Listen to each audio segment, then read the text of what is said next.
Nah, teman-teman, sekarang kita sudah bisa membuat sertifikat tanah kafling. Bagi teman-teman yang ingin tahu detailnya, bisa simak terus videonya.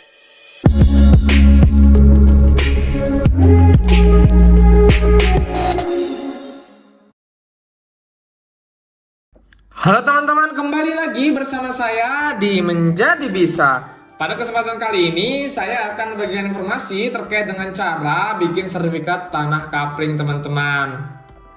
Nah, untuk bisa membuat sertifikat tanah kapling, itu nama lainnya itu adalah sertifikat hak milik. Di mana SHM itu ibarat akte lahirnya tanah kita, teman-teman. Bukti kepemilikan sah di mata hukum. Nah, hari ini aku bakal bantu kalian bongkar tuntas gimana sih caranya bikin sertifikat tanah kapling biar hati kita tenang ketika teman-teman memiliki tanah kapling. Nah, teman-teman, kenapa sih SHM itu penting banget buat tanah kapling kita? Yang pertama, teman-teman, ketika teman-teman itu memiliki SHM atau surat hak milik, sertifikat hak milik, teman-teman itu memiliki kepastian hukum. Nah, ini adalah hal yang paling utama karena SHM itu sebagai bukti kalau tanah itu beneran punya teman-teman dan nggak bisa diganggu-gugat sama orang lain. Yang kedua, teman-teman ketika mempunyai SHM dan ingin menjual tanah itu, dia memiliki nilai jual yang lebih tinggi daripada tanah yang belum bersertifikat. Nah, yang ketiga, teman-teman itu bisa melakukan pinjaman atau dijadikan jaminan pinjaman ketika teman-teman memiliki SHM. Kemudian yang terakhir, dengan adanya SHM, teman-teman bisa memperkecil kemungkinan adanya konflik ya teman-teman. Berarti kan teman-teman memiliki sertifikat hak milik, berarti tanah itu benar-benar punya teman-teman. Nah, apa aja sih syarat-syaratnya dan juga cara-caranya agar kita bisa membuat sertifikat tanah kafling atau SHM untuk tanah kafling?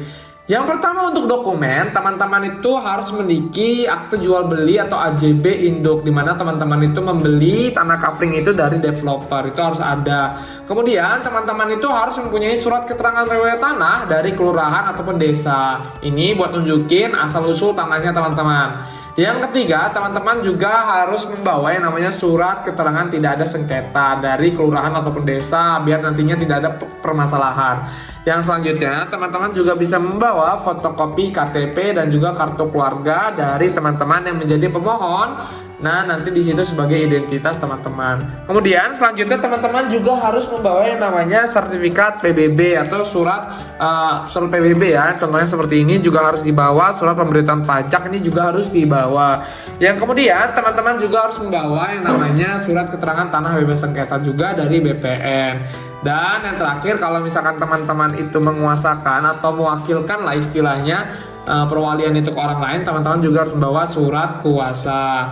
Nah, untuk langkah-langkahnya, teman-teman bisa datang aja ke BPN dan nanti teman-teman bisa mengajukan pendaftaran hak. Di situ akan ada proses pembayaran terkait dengan administrasi dan lain-lain. Kemudian akan dilakukan survei pengukuran tanah oleh petugas BPN dan akan diterbitkan surat ukur. Kemudian, teman-teman setelah itu akan diterbitkan SK hak atas tanah dan juga nanti setelah SK hak tanah itu keluar, nanti teman-teman bisa mencetak sertifikat hak milik.